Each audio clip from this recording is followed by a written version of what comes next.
Councillor Layton, are you in the room virtually? Councillor Layton? Yeah, right here. Okay, perfect. Just wanted to check. And Councillor Carroll. Just curious if Councillor Carroll's here.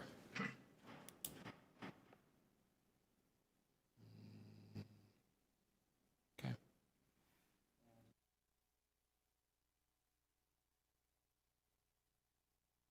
Yeah. Councillor Bradford, are you also on the call at all? Okay, thank you.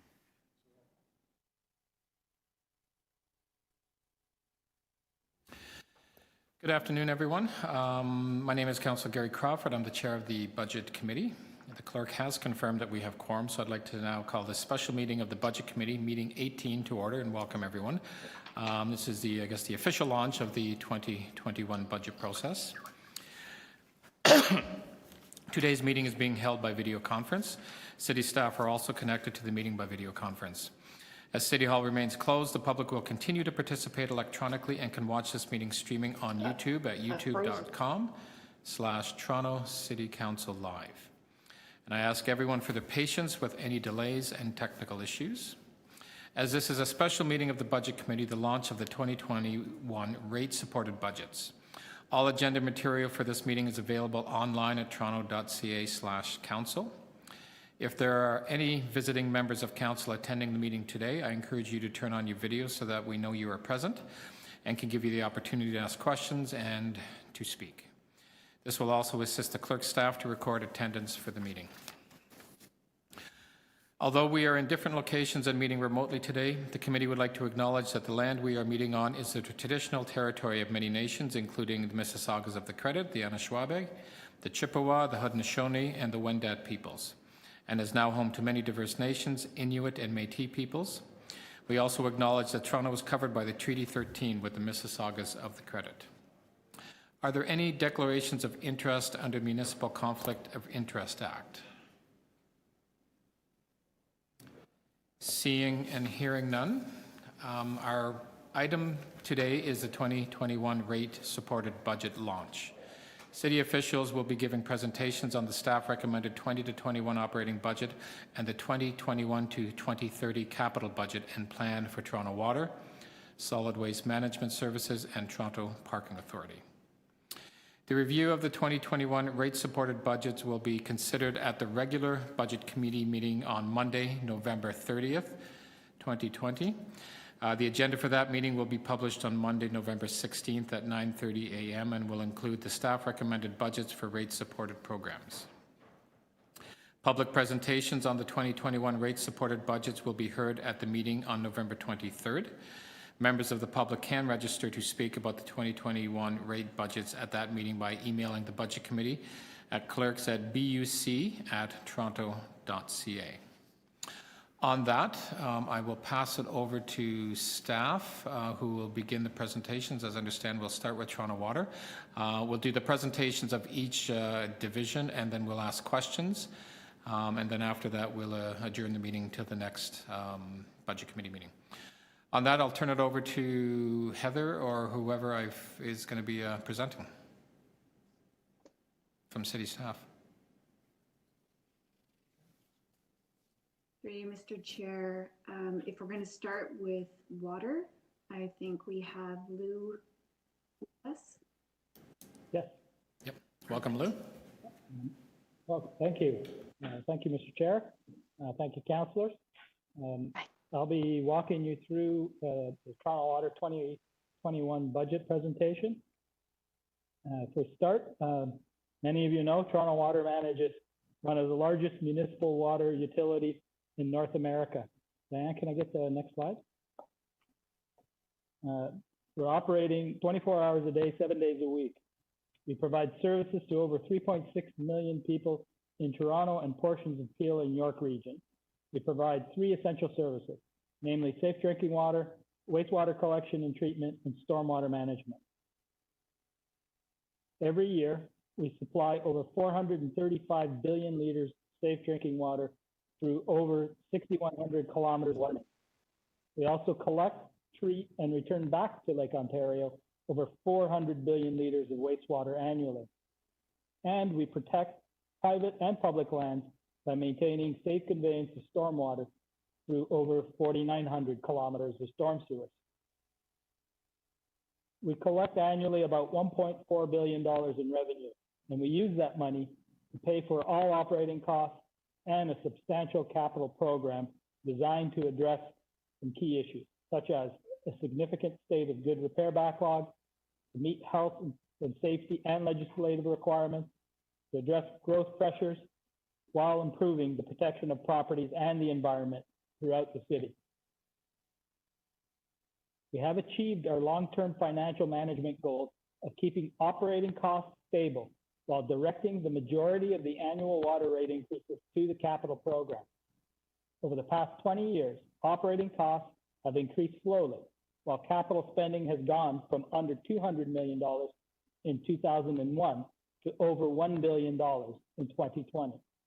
We have done our best to keep the commitment made to ratepayers that rate increases would be used to fix their infrastructure.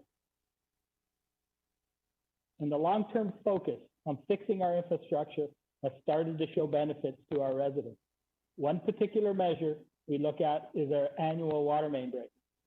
We have been able to reduce the annual break rate to below our target level for the past several years during normal winters. And we continue to invest in better technologies to make us more effective and efficient. One measure we used to look at is the kilometers of sanitary sewers that we cleaned annually. Today, we now use acoustic sounding technology, which allows us to detect sewer blockages, and more importantly, the absence of sewer blockages, so that we can redirect our resources to where we need them, rather than cleaning sewers that don't need it. We continuously monitor and track the work that we do using many different metrics, so we can demonstrate the outcome of the services we provide while keeping an eye on being effective and efficient. Toronto Water staff have developed an automated performance management system that tracks over 100 different customer service and operational measures, and they use this data to make better decisions on a day-to-day service delivery basis, as well as long-term capital planning initiatives. We also understand that COVID-19 has impacted many residents and businesses in the city significantly. That is why, for 2021, we are recommending that the planned 3% rate increase be cut in half to 1.5% in response to these financial pressures and challenges. The impacts of this recommendation will be detailed in this presentation, but in summary, it means adjusting the long-term rate plan to account for a projected $19.1 million in foregone revenue in the 2021 year.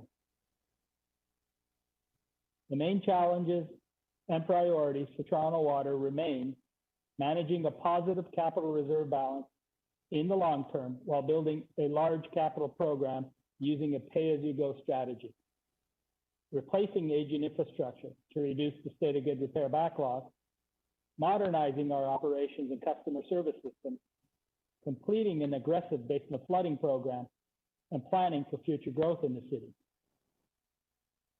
Some of our key priority actions in 2021 include continuing to improve our customer service level, developing workforce strategies to ensure that critical, vulnerable, and hard-to-fill positions are processed effectively, and building resiliency in our operations and our infrastructure to deal with extreme storm events while improving environmental quality. One of the most significant measures put in place to manage extreme weather events is the Basement Flooding Protection Program. To date, we have completed 42 of 67 basement flooding studies. We have another 25 study areas that are ongoing and are to be completed over the next 3 years. By the end of 2020, about $535 million will have been spent on construction-related activities, with a further $653 million planned over the next 3 years. In the 10-year plan, the Basement Flooding Protection Program will invest over $2.2 billion to reduce basement flooding. Now, if we go on to the operating budget request for 2021, with the recommended 1.5% rate increase, the 2021 operating budget is forecasted to be over $1.4 billion. The capital contribution for 2021 will be the highest ever at $947 million, or about 67% of the total revenue collected. For the end of 2020, we are forecasting operating expenditures of $444.2 million. Due to COVID-19, we had suspended some activities and slowed down hiring to reduce expenditures as we studied the impact of the pandemic on water use and revenue. I will speak to the impact that COVID-19 has had on water consumption patterns later in this presentation.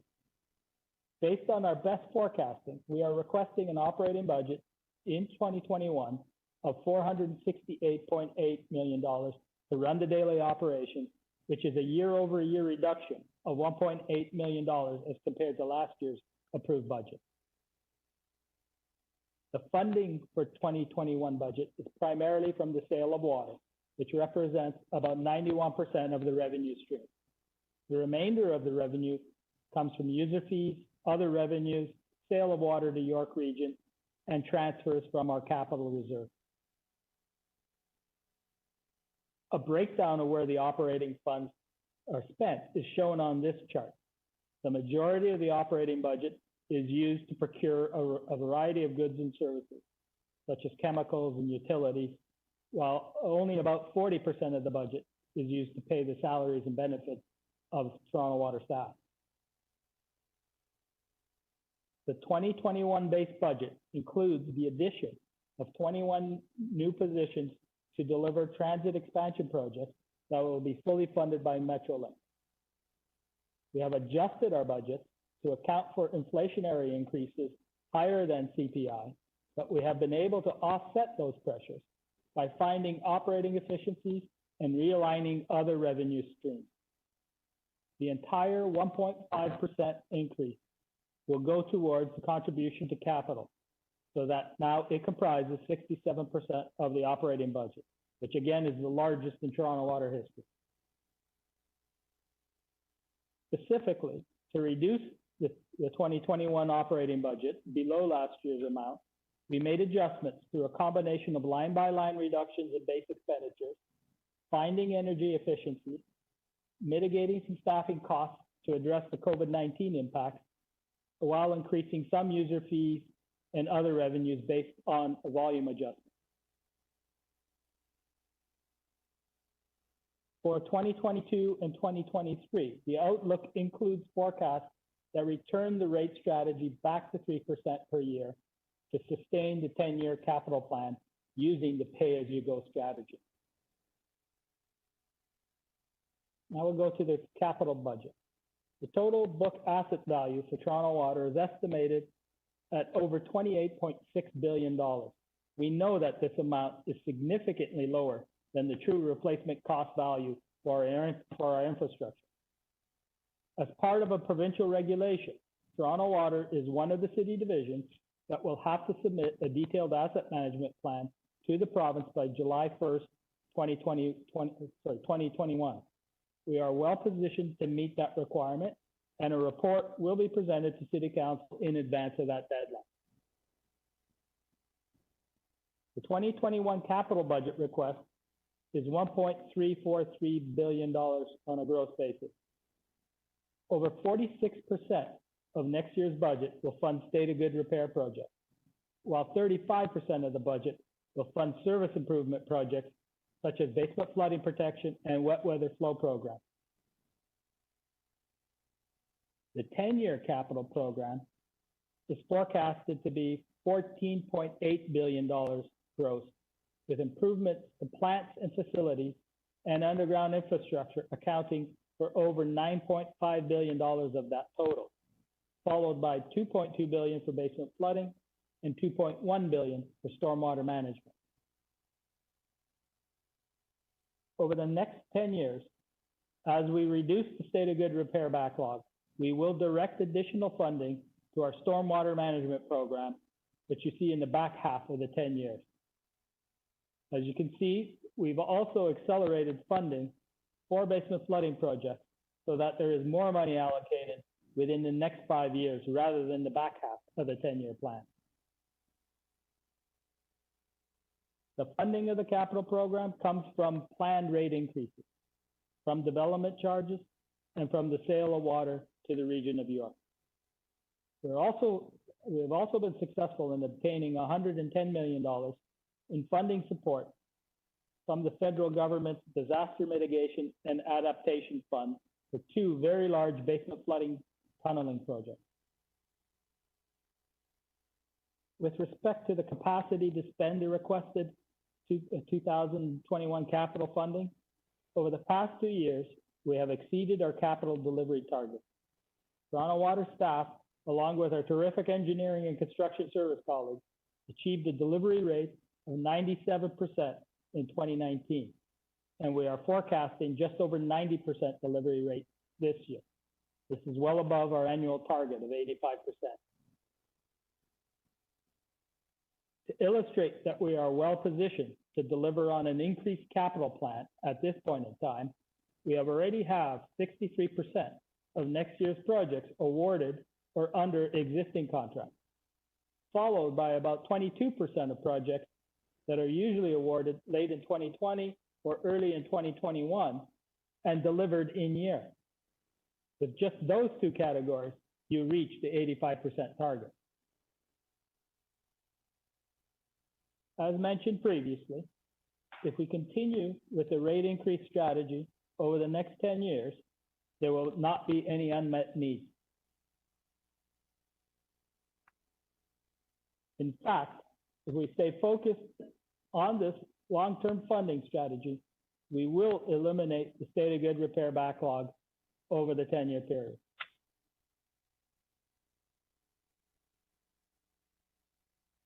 Now we will move on to the water rate and how we were able to reduce this year's rate.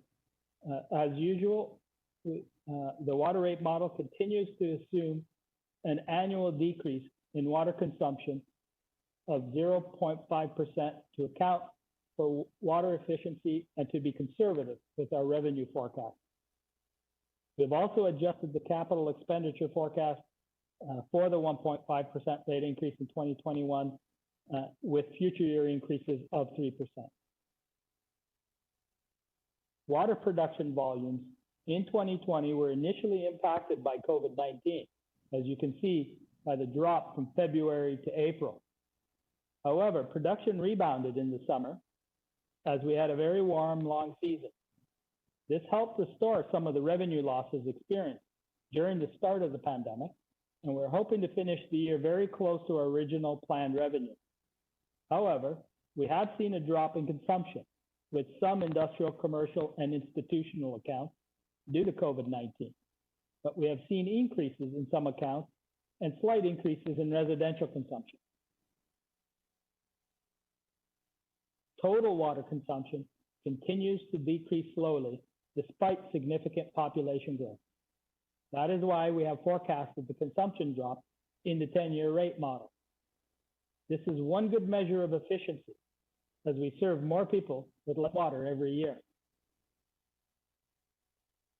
Despite the rate increases over the years, Toronto Water remains very competitive with residential water rates as we have the second lowest in the Greater Toronto and Hamilton area behind communities in the region of Peel. For industrial customers, the water rate remains competitive as we are in the lower tier of municipalities. If we look at the impact of water rate increases over time, residents have adjusted their consumption patterns to offset some of the impact of the increases. Average annual consumption per household has now dropped from 324 cubic meters per year down to 230 cubic meters per year. With the 1.5% rate increase, the average homeowner will see an annual increase of $14 for 2021. This would mean that the average household would be paying about $2.61 per day to fund the operating and capital needs for drinking water, wastewater, and stormwater services. To sustain the long-term capital plan and to keep the pay-as-you-go funding strategy in place, we will need to return back to 3% rate increases per year or we will have to significantly modify the proposed 10-year capital plan. Thank you, councillors. That's the end of my presentation.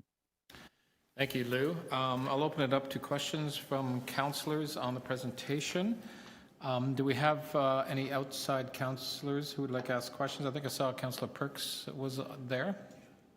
I have no questions on this budget. Thank you, Mr. Chair. You're welcome. Any? Okay, we'll take it into committee. We'll start with Councillor Carroll.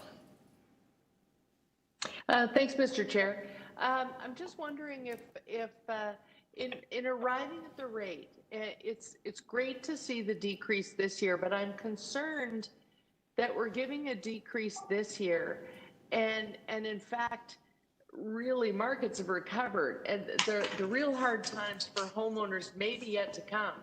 So I'm wondering if you ran a number of different scenarios to make sure that you could do a dip in the rates now, and that it's not going to result in having to sort of right the ship by going beyond 3% in future years when the economy may really start to show the effects of COVID for our homeowners. Yes, through the chair, we did run several different scenarios. We ran, in fact, more aggressive reductions. We ran reductions that looked at beyond just 1 year reduction. And you know, all of these things can be managed. It does impact the capital program though. So if you do make modifications, that's what I was stressing with the last slide. You know, if you think of the water rate as an accelerated pedal, if you want to go faster with capital, you increase the rate. If you want to slow down the rate increase, you need to slow down the capital program. So we have looked at how much money we would have to take out of our program, what adjustments we would have to make, which projects we would have to defer. So there are a lot of options, but in general, that's what you'd have to do, modify the capital program. Right. So you're saying you did look at more aggressive reductions. So this is sort of, it might be the sweet spot. It shouldn't create an unnecessary bulge later because you can keep basement flooding going and other things. You don't anticipate having to go back to something higher later on, barring, of course, unforeseen infrastructure failure. Yeah. So this, the 1.5% allowed us to sustain the programs. We made adjustments to the capital program. You'll see that in the detailed notes. But those would have been the normal adjustments that we would make based on, you know, the project's readiness, whether we were ready to tender, whether there were delays in deliverability. So this is a spot where there are no deferrals that occurred in the capital program. We were able to achieve that because we made adjustments to our operating budget. So we took some efficiencies.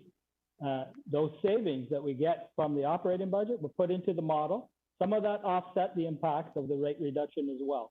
So by doing that, we were able to put forward a capital program that is still aggressive, it is still growing, still meets their needs, but also addresses a reduction for next year. Okay, and just one last question, if I may, Mr. Chair. I noticed you did operating efficiencies, but I noticed on the graph that the position count is the same for this year. There's no change there. Are all those positions in place right now, or are there unhireds within that position count? So there are some unhireds. In fact, just recently there was a report that went forward to council where we added 21 positions to be funded by Metrolinx, but to support the transit program. So that's why you don't see a new position asked, because it's already been approved and inserted in the base budget. And that's why you see the salaries and benefits going up. We did take some of it down, and we will be looking at our salaries carefully, like all other divisions this year, because we do have to watch the consumption, the water consumption issue. We still have to deal with the impact of COVID. We need to see what rebounds and when. We have seen reductions in the downtown core, for example. There's less water being used in some of these office buildings.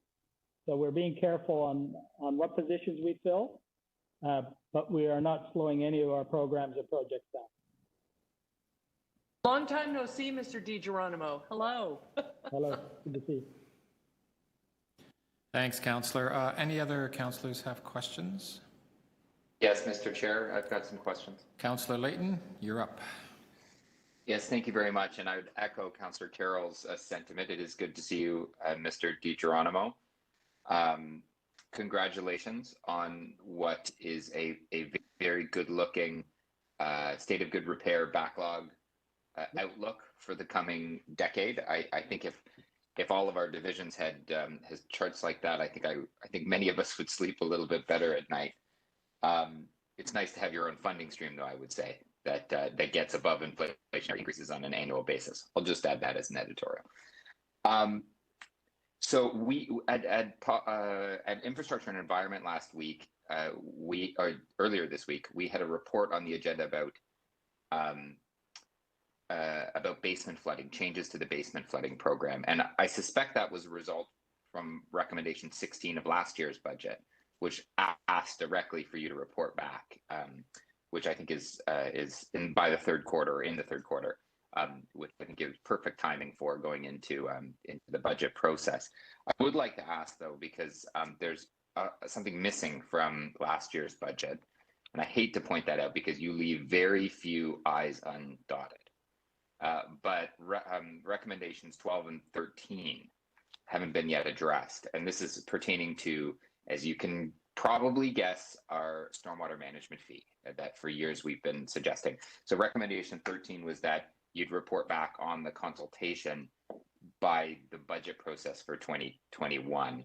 I'm just wondering what the status of that is, if we could expect the consultation. As far as I understand, at least from people I've talked to, I'm not sure that we've brought it out to the public yet. Perhaps there's been something going on with the major or the major stormwater producers that this might impact.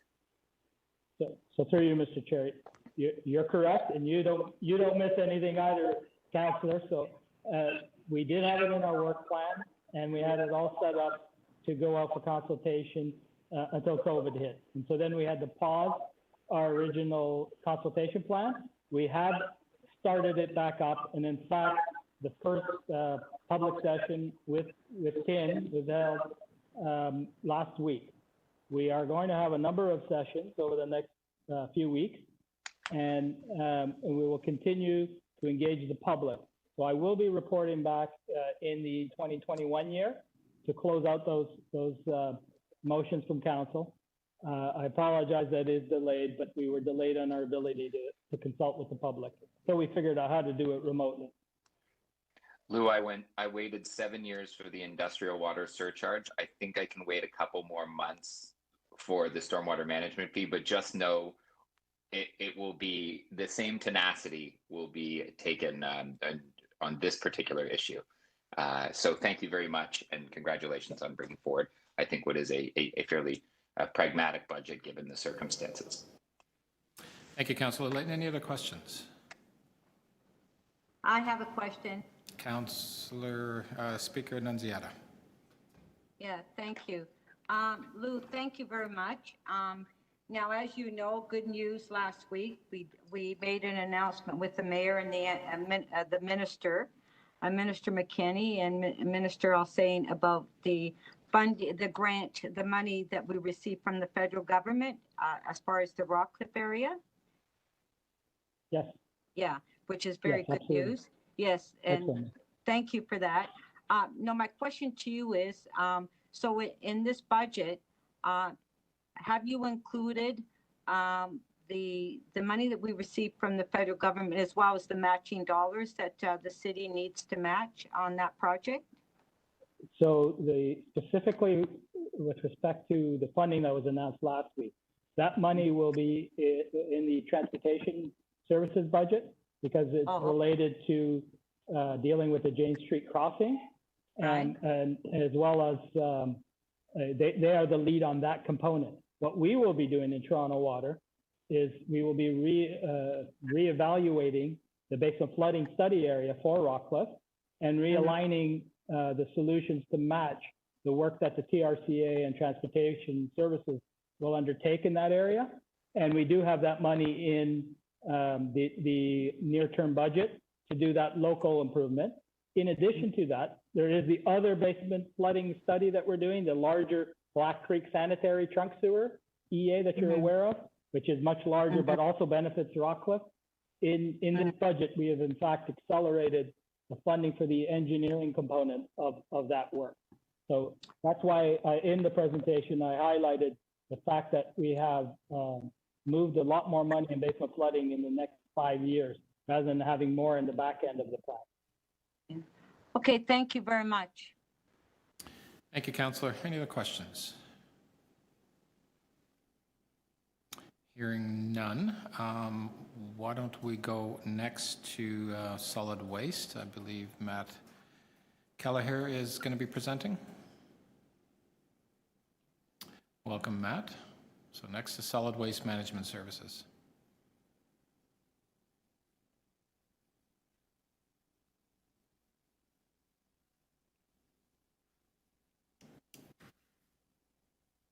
Can you hear me, Councillor?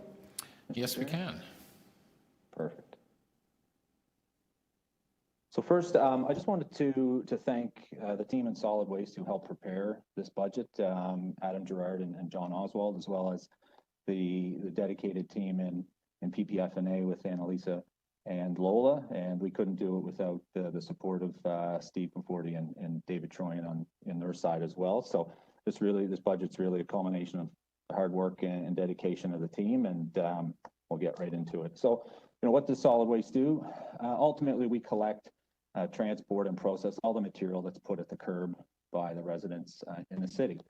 We manage a number of collection yards, organic processing facilities, as well as landfill and 160 closed landfills.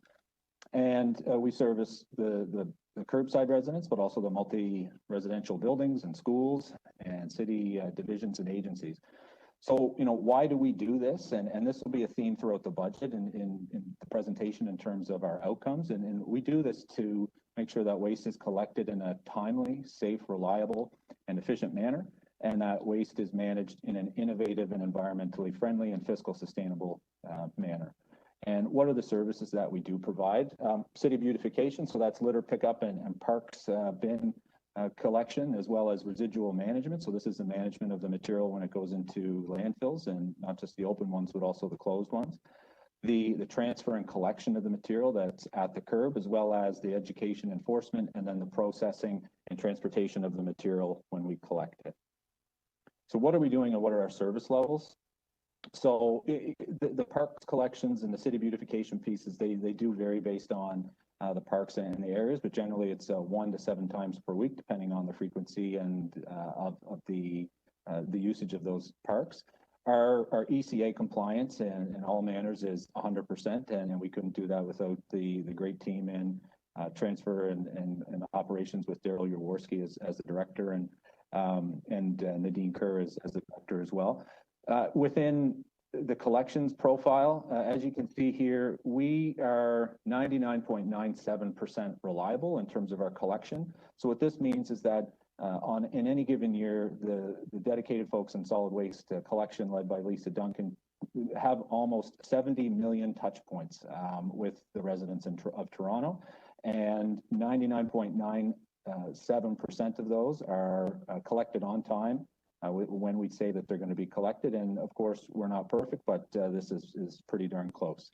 The service levels that we provide with regards to environment days, not to get into the COVID challenges, but we were able to provide 7 this year versus the normal minimum 26, up to 51.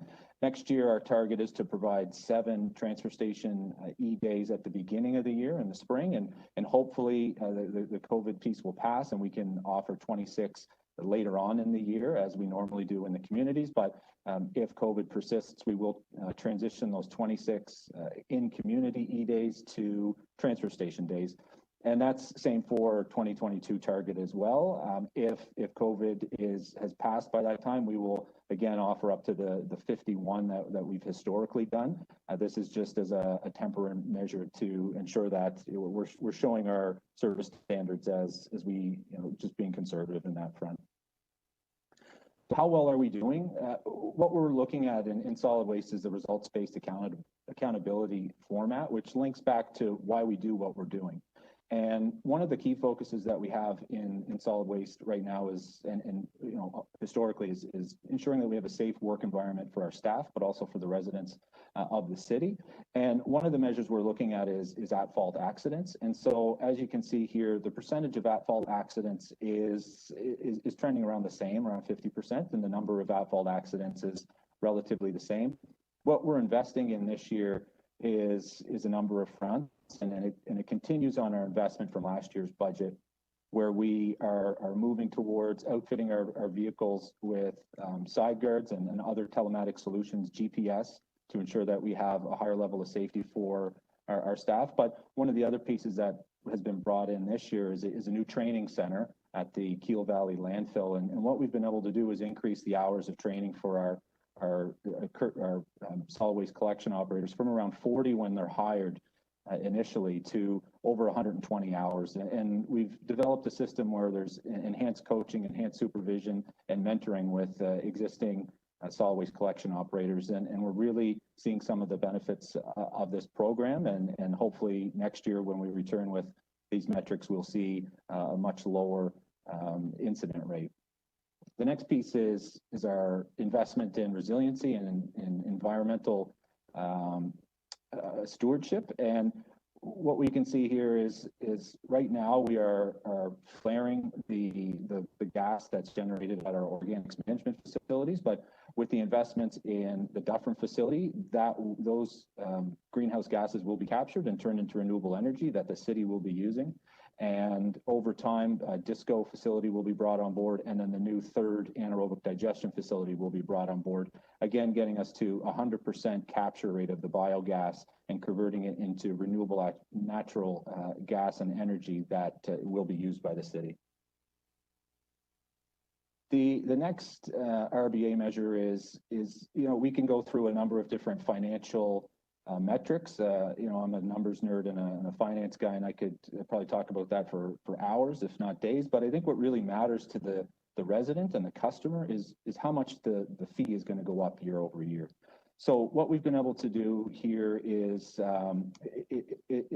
illustrate that the rate as per last year was 3% per year starting in 2022 moving forward. The challenge with COVID and understanding the overall impacts of the community, the rate was projected in 2021 to be 2.7%, but we've mitigated that down to 1.5%, with that 1.5% funding going to reserves to fund our capital program.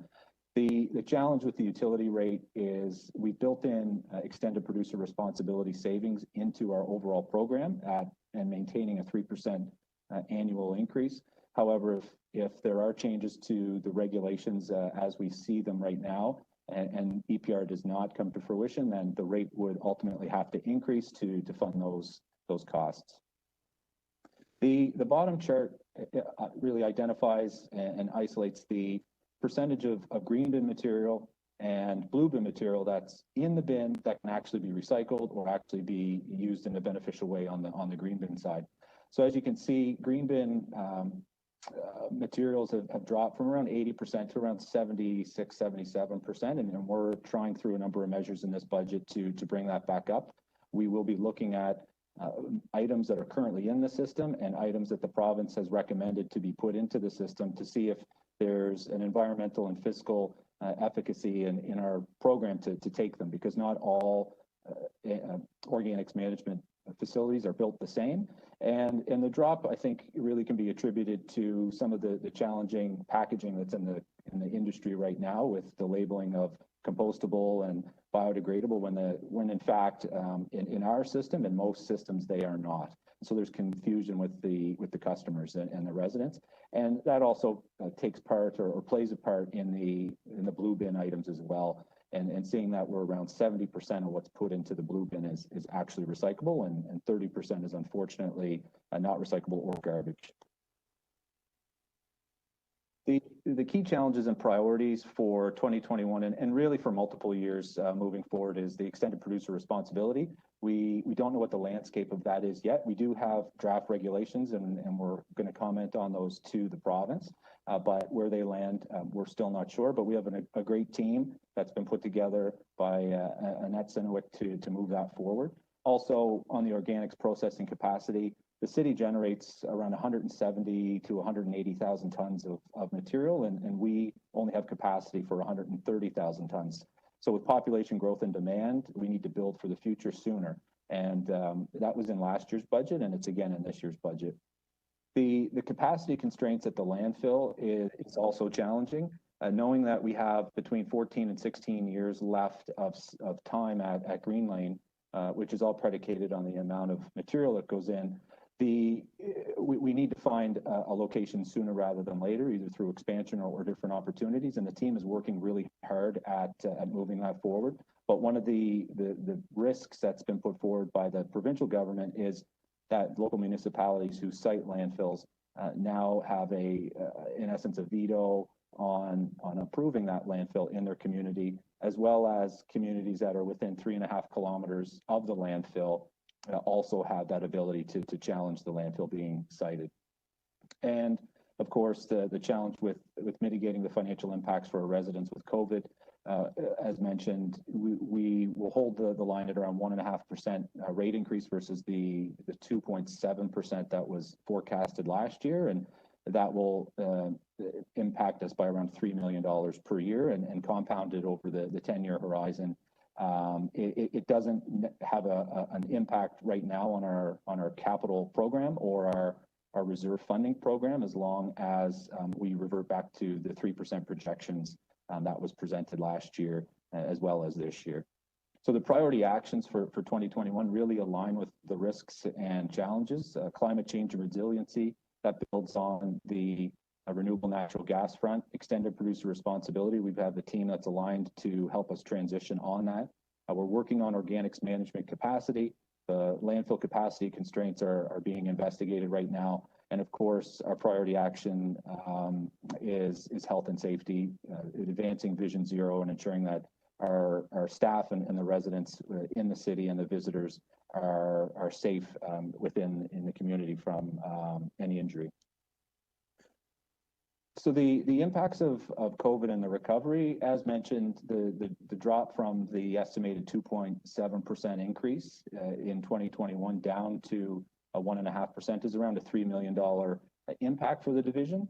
We've also been able to mitigate some of the impacts, financial impacts, through the hiring slowdown, the voluntary separation payment, and other staffing measures. We don't have any financial impacts from COVID, capital-wise, and service level, as I mentioned previously on Environment Days. We're planning on the 7 transfer station days in lieu of 25 of the Environment Days that would normally be held, and we are planning to offer the 26 in the summer and the fall. And again, that's dependent upon the situation where we're at with COVID.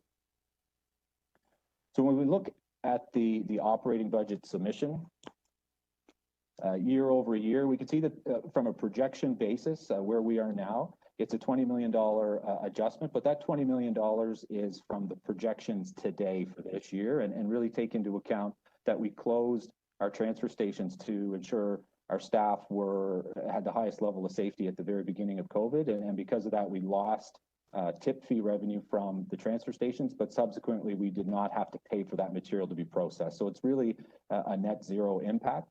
The area that I want to focus in on is the total expenditures budget from 2020 to the base budget for 2021.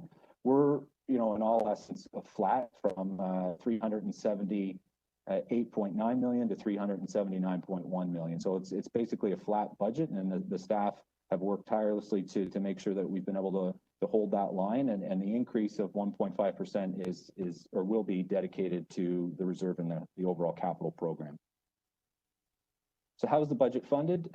We're mainly funded through rate revenue, as well as funding from stewards and steward obligations through EPR programs, and we have a slight bit of transfer from capital for some positions that are capital funded within operating.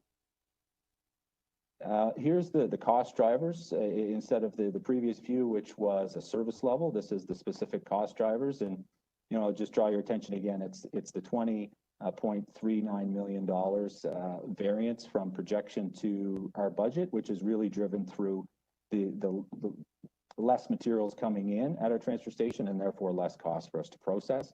The real highlight is that the budget year over year is being maintained at a flat rate.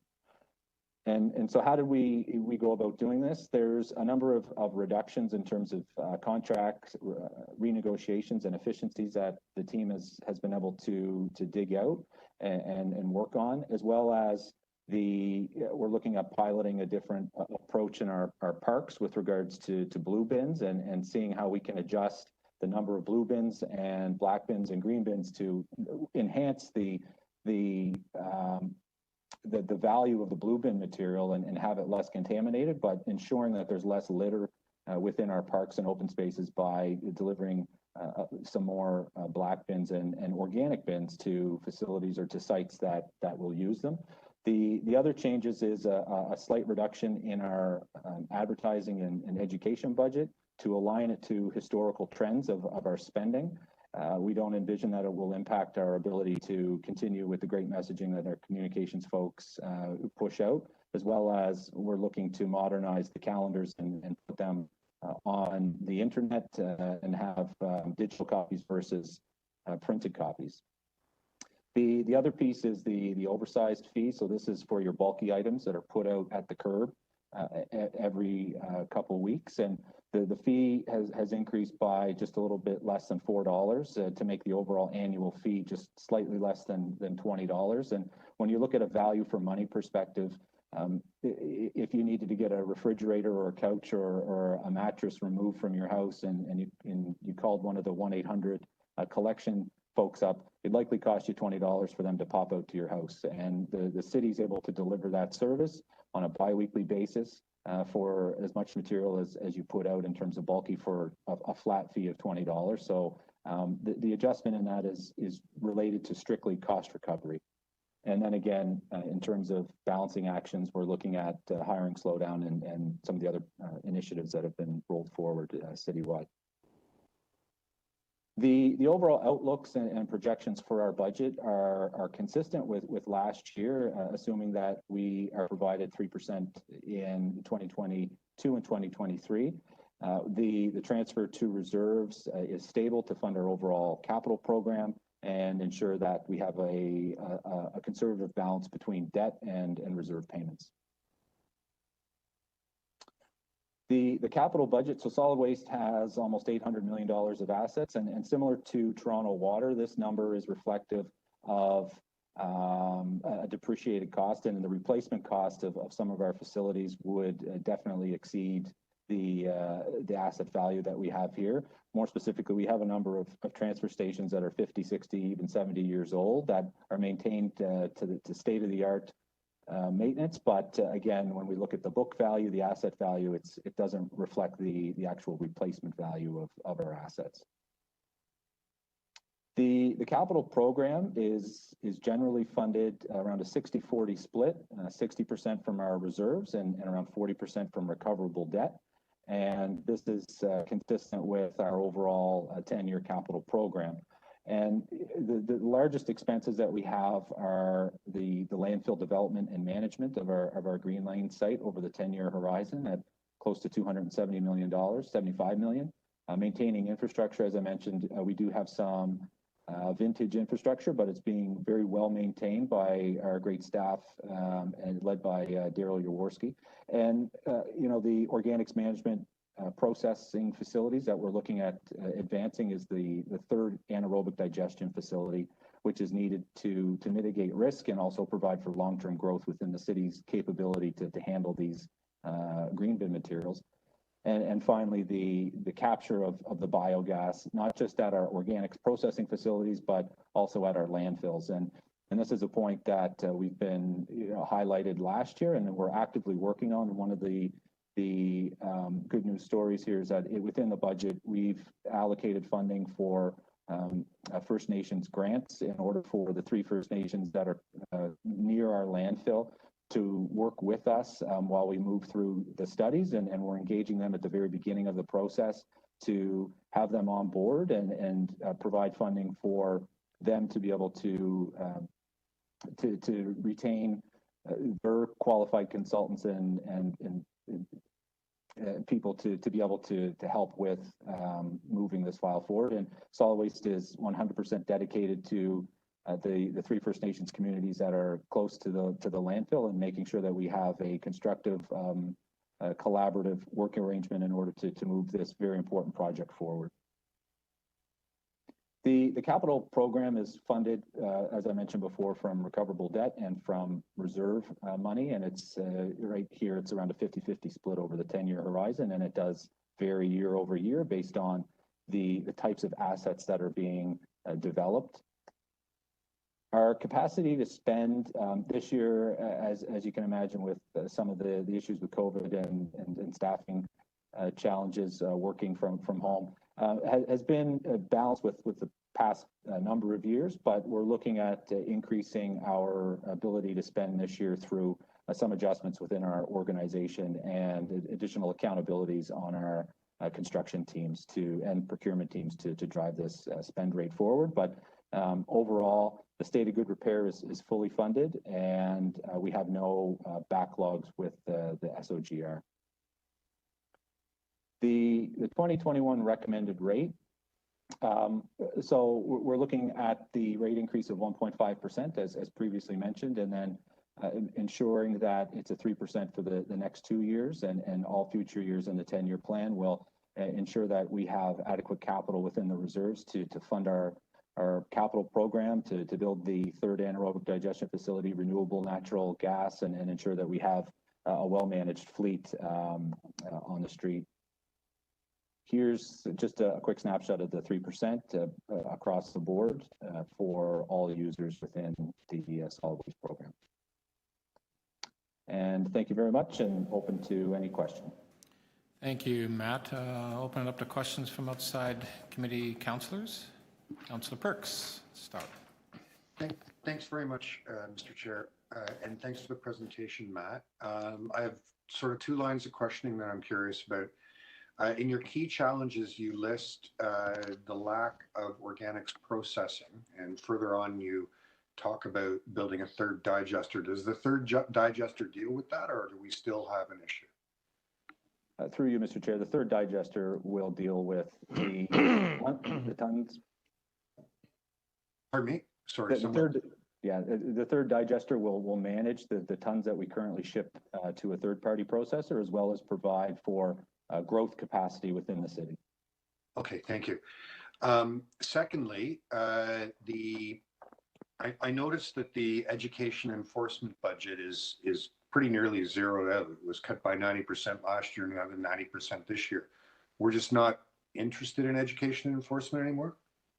So through you, Mr. Chair, to the councillor, the education budget was reduced by approximately $1 million this year. And that was really for the communication pieces. And we're looking at different ways to digitize our service offering, and really looking at streamlining the budget ask to what our historical spend rate has been. We don't anticipate any impact with our overall communications ability. But to be clear, the actual percentage cut, well, first of all, the number I've got here is not 1 million, it's 3.2 million, and it's a 92% cut to the budget. This is from your presentation. And it's been cut by 90% between 19 and 20. So that's like 99% over 2 years.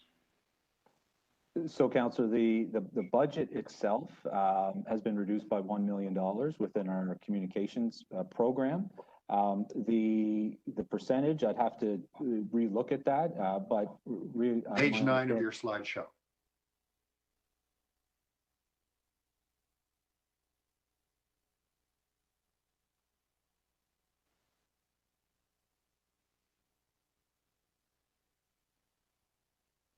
So, Councillor, the education and enforcement expenditures from budget last year was $5.6 million in expenditures, and that went to $3.8 million within our budget request. And So that's slightly over $1 million. So that accounts for the $1 million in the communication. I'm utterly baffled. I'm utterly baffled. And it must be that I'm slow today, but if I'm looking at page 9, it's the operating budget submission.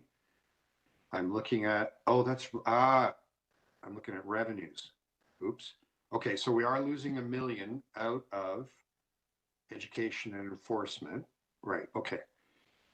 And so we had budgeted 5 and only spent 3. Why are we not trying to bring our spending back up?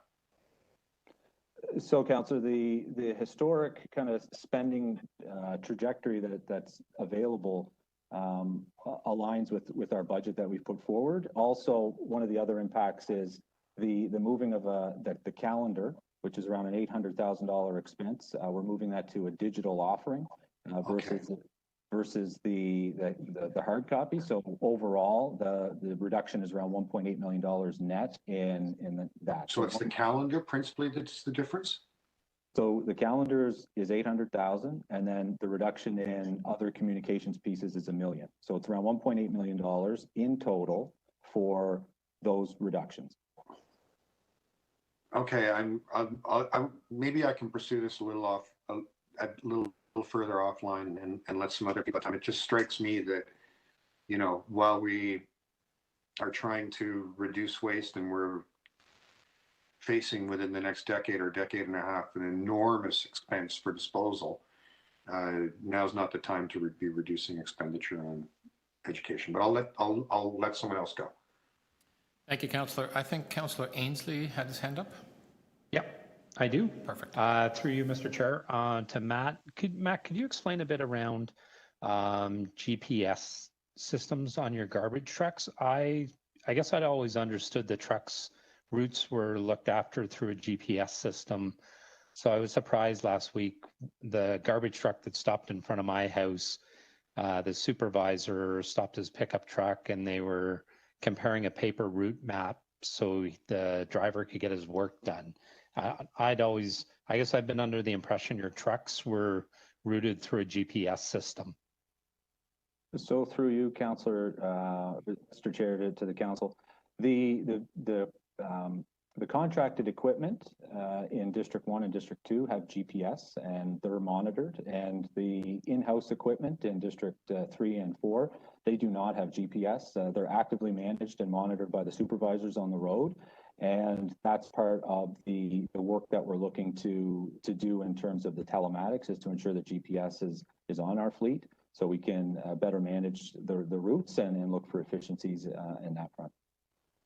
And what's your timeline for doing that, Matt? I didn't see anything about reference to it in the budget presentation you just made. So through you, Mr. Chair, the councillor, we're doing a pilot right now with a number of technologies to identify the service provisions and the scope of work that we'd like to see on the final product. We're hopeful to have them on our vehicles within the next 18 months, and we're working diligently with fleet services to make sure that we get them as soon as possible. Okay, you actually just answered my next question. I was going to ask you if you were working with fleet services on this. So you did answer that. So thank you. And thank you for the presentation. Much appreciated. Thank you, Mr. Chair. Thank you, Councillor Ainsley. Budget Committee members, questions?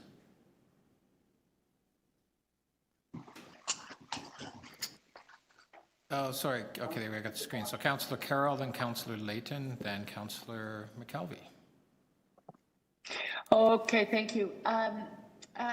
Mr. Keller, I guess I'm going to have to wait to get the full report. The slide on service levels, is that just a snapshot, or is that a sort of simplification of our service levels? Because I'm focused on the education amount as well, because in the service levels earlier in the presentation on page 3, the only thing under education is community environment days.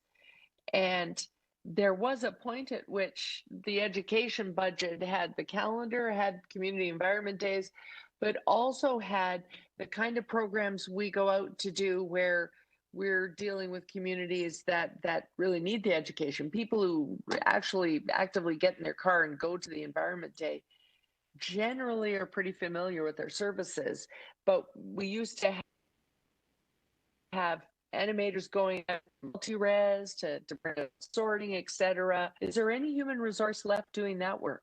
So through you, Mr. Chair, to the councillor, the human resource side, our staffing complement is still there. There's been a challenge with getting into the buildings, as you can imagine, with COVID. Yeah.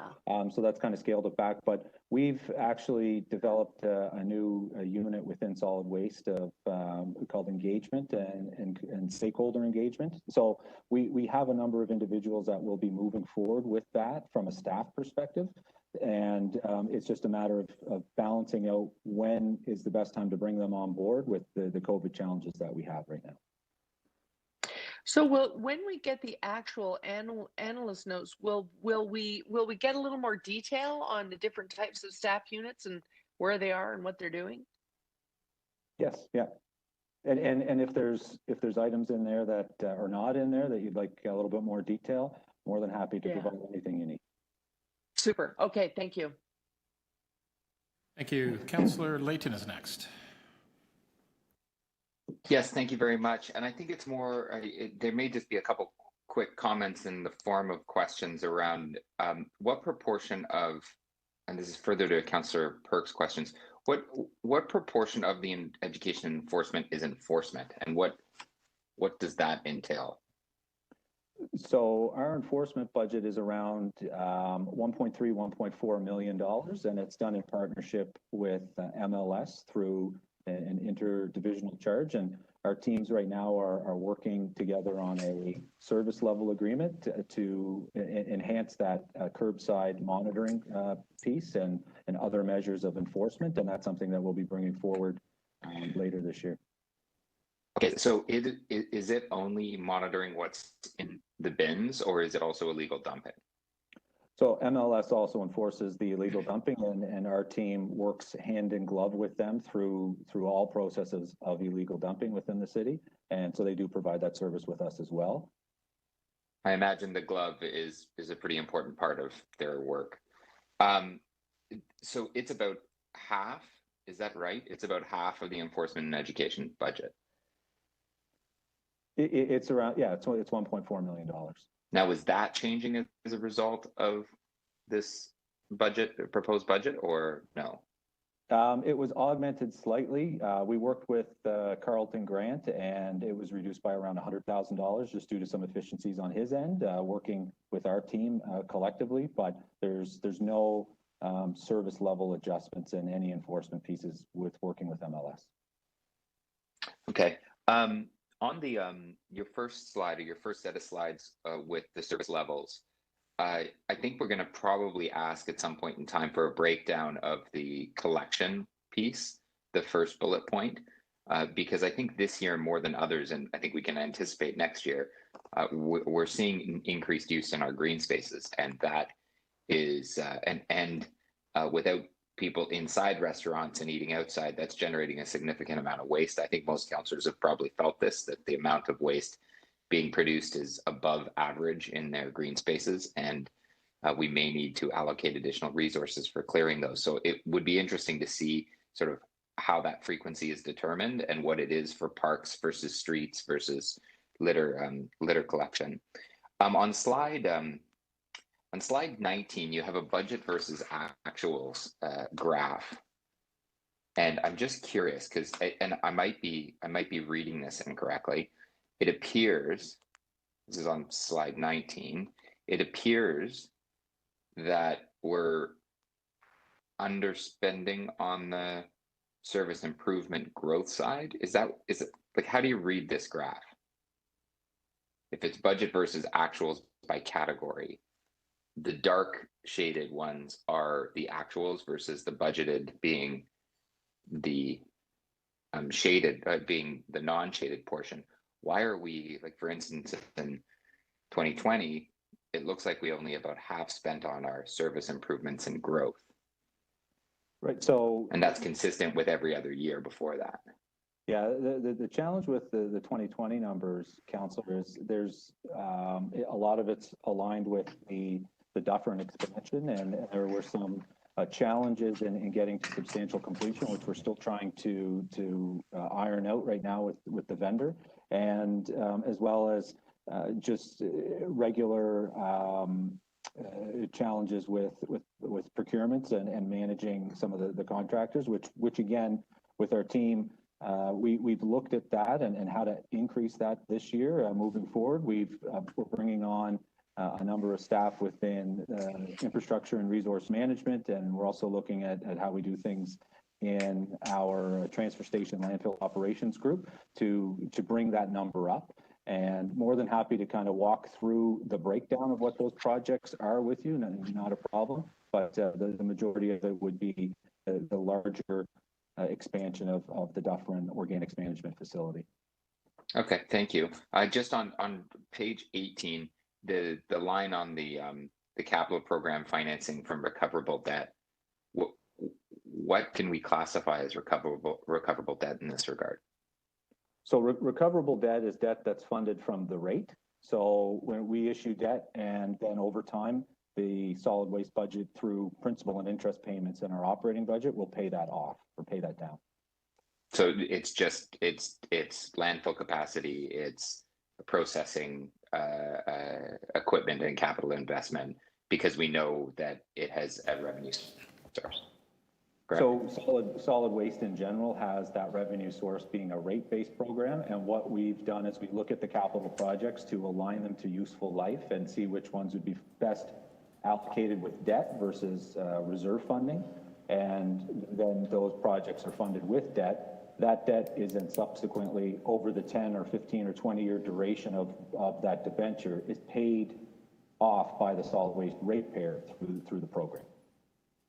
Okay, thank you. Thanks, Councillor. Councillor McKelvey. Thank you. I just want to make sure I'm understanding. You're proposing either 7, so for the community environment days, either 7 at the transfer stations or the regular complement? Like, is that how this is falling out, taking down for next year? Through you, Mr. Chair, to the council, what we've planned on is 7 transfer station days in the spring. Just due to the COVID situation that we're in, and then having the 26 events in the summer to fall, all COVID dependent. If through the medical officer of health, it's deemed that we shouldn't have those community events, we will then offer 7 additional transfer station days in the summer and the fall. So a total of 14 transfer station days would be the minimum. But okay, we're hopeful, thinking very positively here that we'll be able to have 26 in the community in the fall. Okay, thank you. Because the one that there was only one in Scarborough for 650,000 people, and lineups were up around the corner, well over a kilometer long. So if you just use that model, it sounds much better to have one in the spring and in the fall. Councillor Layton started to touch a little bit on this about like the changes that we've seen in behavior this year. Do you know total volume wise where you're falling out? So there's been, I mean, in my mind, I think there's been a decrease in general consumerism, but an increase in single use items because like you can't bring your mug to Starbucks, for example. So how are things looking in terms of volumes and types this year, and what's up, what's down? So generally it's flat. Like the green bin program is up around 1%, so around 3,000 tons in total. The garbage is around 1%. The recycling is down around 6,000 tons, so around 4%. And the organics program is down slightly around 1%, so around 1,000 tons or so. So on a confidence level, statistical, it's flat. To be quite honest, we haven't seen a big spike or a big drop in materials that are being collected at the curb. Okay, and are you then? You kind of hinted on this, but maybe I'll just ask you more directly. Like, are you building out more money for litter cleanup next year and preparing for that? So we are ready to go for any litter issues. We're working with Parks, Forestry, and Recreation to ensure that we have bins in place. Our teams are there with sweepers and whatever's needed at the parks and open spaces. One of the pieces that we're really looking at this year is is our blue bin program and our bin distribution within the parks, and making sure that we have enough of each to satisfy the needs of the residents, and making sure that what's available in terms of the blue bin will be used for blue bin material. So it's a pilot that we're working on this year to ensure that the materials that are brought in are properly managed on our end, as well as making sure that the residents have that ability to put it in the right bin. Okay, and I want to thank you because I don't think it was initially right in the spring, but like I saw huge improvements through summer and fall. So thank you. I know you've been working really hard on that. And then my last question is, I in my mind, and it may not show it statistically, I do feel like single use is up, and maybe consumerism in general and some things is down and single use is up, and that's why you're coming in flat. But in terms of, you spoke about education and stuff like that, like, is everything included in here fully funding your single use study and the phase out of those materials and that kind of educational portion of things? So with regards to, through you, Mr. Chair, to the councillor, with regards to the single use initiative, there's a challenge with the federal government's recent announcement of phasing out some single use items, and we want to make sure that we are aligned with their approach and not implementing measures that are incongruent to their policy pieces. So we are funded divisionally to move that forward. It's just a matter of the strategy to align it with the federal government, and we're working very hard to make sure that what's rolled out is consistent with their overall policies, and we're being consulted by the federal government right now. Okay, thank you. Thank you. Any other questions for Matt on solid waste? Here. Oh, sorry, Councillor Nunziata. Yeah, well, I have one question and then a comment. So as far as the litter hogs, you haven't decreased that service, especially in the within the BIA areas, right? We're continuing to do that, correct? Through you, Mr. Chair, to the council, there's no adjustments in our service levels for litter cleanups across the city. But I'm referring to the litter hog, the litter hogs that go around. We've got fly squads that go around and clean up litter, and again, there's no reduction in any of our programming this year on that front. I think she means the mad backs, Matt. Oh, Mad yeah. backs. Again, no reduction. Is that what in it's that called? service. Well, pardon? There's no reduction in that service, Councillor. Okay, the reason I ask is that there's a part in my ward that I've received complaints that they don't see them anymore. So I just want to make sure that we haven't reduced that service. So I don't know then. Okay. So through you, Mr. Chair, to the councillor, if there's any issues in your ward regarding litter, please give me a call and we'll address them. Okay. And just a comment as far as the environment days, and so I had one as well at the transfer station on Ingram, and I'll tell you, like, it was it was bumper to bumper. People were all on all the streets waiting to get in, so it was very successful. And I want to congratulate your staff as well when it came to the composting, that they were assisting the residents and putting the compost in their trunk, and it was really appreciated. I received a lot of emails congratulating and thanking us for that service. So I just wanted to make that comment. Thank you very much, Councillor. Thank you, Councillor. Seeing no other questions, why don't we move next to the last presentation, which will be Toronto Parking Authority. Mr. Chair? Yes, Councillor Carroll. I did have a comment on the solid waste. The reason I was asking questions about the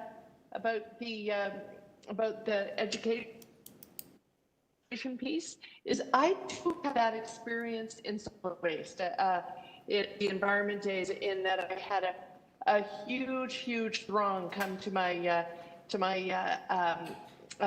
my environment day. Mine and 4 other councillors, like Councillor McKelvey, like Councillor Nunziata, has has just mentioned, and I'm wondering if we are struggling with the education piece, struggling with being able to do the outreach, and to actually get staff to turn their mind to what we do in a pandemic around the outreach, making sure that people are continuing to learn about sorting, then I think we really should be looking at those solid waste transfer station environment days as the wave of the future, because the community seems to have taken to them.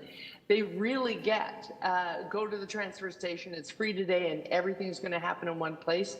They seem economically efficient, labor efficient, and everything else. So I'm hoping you will look at that this year, maybe not within the 2020 budget, but, or 2021, I should say, but going forward, reaching some sort of compromise with environment days, because the community seems to love doing them directly at the transfer station. Those are my comments.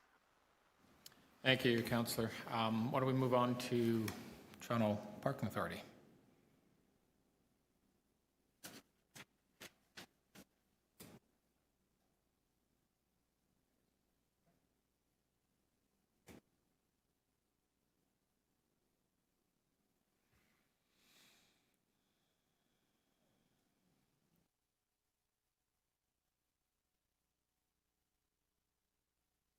Mr. Chair, it's Heather. I think the presenter's on mute.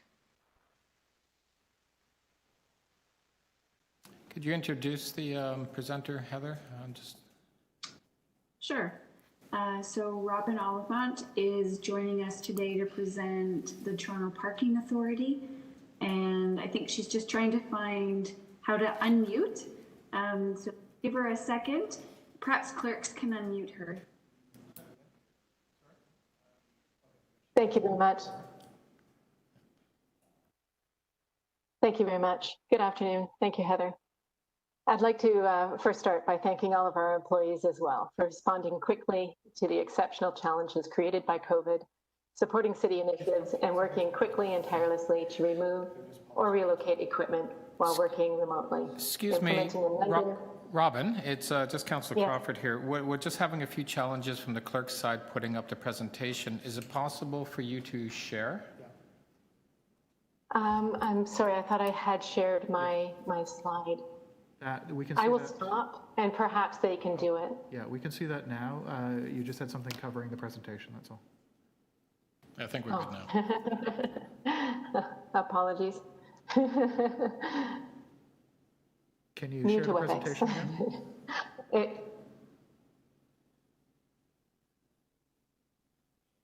Can you please share the presentation again, Robin?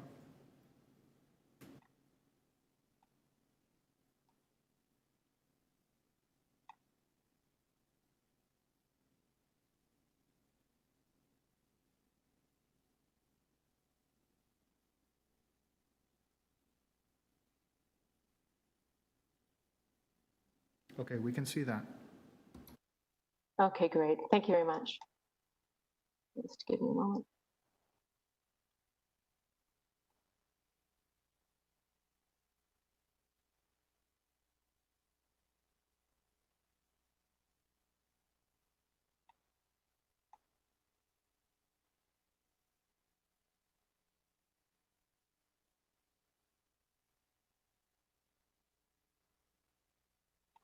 Well, I would like to try and just start again because it's important that I first thank all of our employees for responding quickly to the exceptional challenges created by COVID, supporting city initiatives by working quickly and tirelessly to remove or relocate our equipment, and while working remotely, implement a number of new systems and projects to support our financial sustainability and transformation. Because of your dedication, TPA has met all of the challenges of a very difficult year. Oh, sorry. Focusing on slide 10, I would like to highlight the COVID impacts to our operations and how we are addressing the recovery. Throughout 2020, our focus remained on managing cash flow, prioritizing strategic projects to ensure sustainable operations and a strong recovery post-pandemic. We are currently forecasting a consolidated profit of $3.3 million in 2020, with revenue expected to be at half of 2019 levels. This is a significant improvement from the presented Q2 forecast loss of $26 million, when our revenue was down as much as 95%. Fortunately, The summer reopening supported a partial retail sector recovery. 2020 strategic projects supporting operational efficiency and governance were prioritized and include the expansion of the bike share system to 625 docks, 6,850 bikes, including 300 e-bikes. Implementing phase 1 of the enterprise resource planning software, SAP S/4HANA, supporting finance and daily operations, including procurement, contract management, work orders, and asset management. Implementing SAP's customer relationship management software, obtaining PCI or payment card industry data security standards level 1 certification, updating enforcement software and related hardware, planning a version 2 release of the GreenP app, which will provide a mobile wallet contactless payment capability, including Apple Pay and Google Pay. And finally, planning the implementation of SAP's human capital management software, SuccessFactors, and SAP Analytics applications. For 2021, our focus continues on managing risk under great uncertainty and preserving our cash flow. We will be replacing end-of-life customer-facing software and systems, particularly our permitting and reservation system, to modernize our parking management services offering in order to support meeting our revenue growth targets and sustainability by offering professional, competitive parking services to other city agencies, developers, and property owners.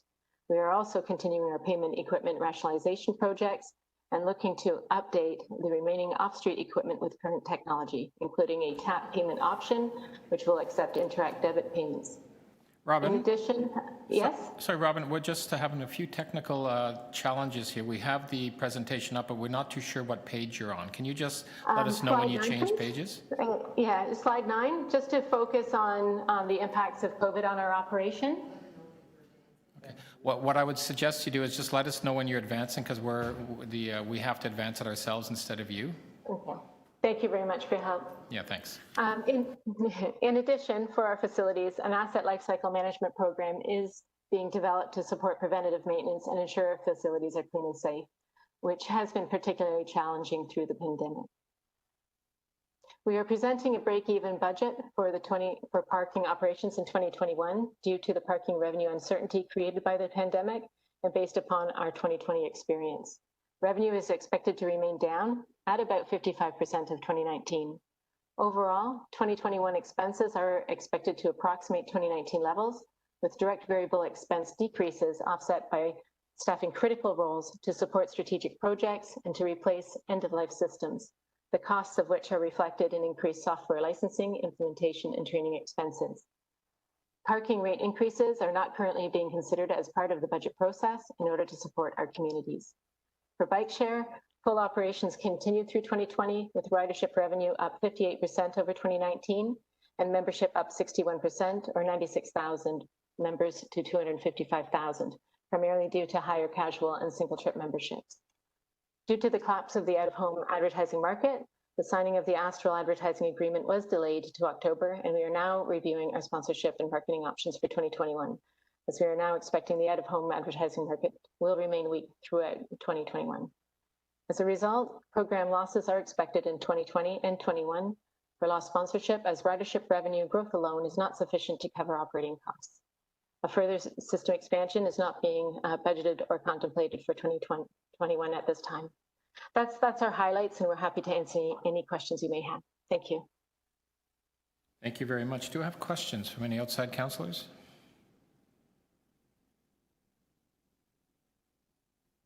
Mr. Chair, I have a procedural question. Yes. Because this is, maybe you can help me, because I know that for obvious reasons, the budget schedule had to happen sort of last minute.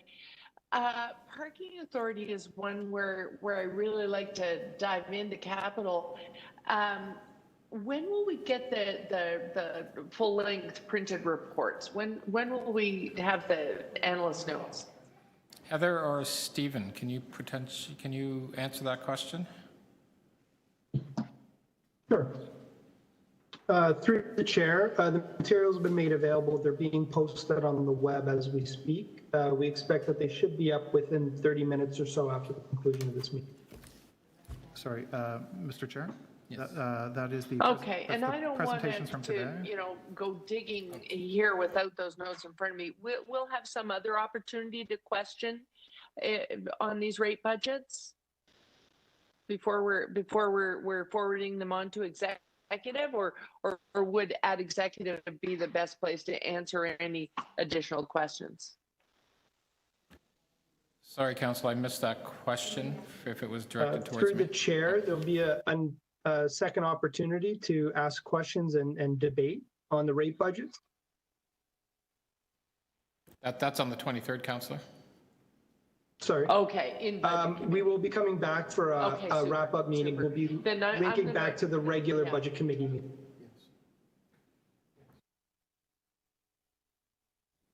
Okay, Oh, okay, so we'll have a regular wrap up. Then, Mr. Chair, I won't hold things up. I'll have some questions there after looking at them. okay, thanks a lot, Councillor. Any other questions, any questions from any committee members on Toronto Parking Authority? Okay. Yes. Seeing none, I think we are completed. We have a motion just to receive the presentations, I believe.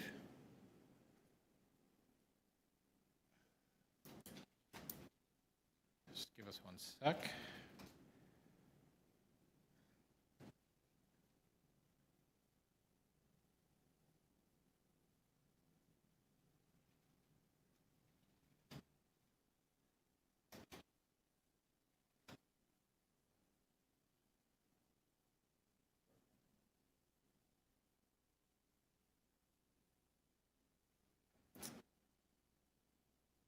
One more second, maybe two.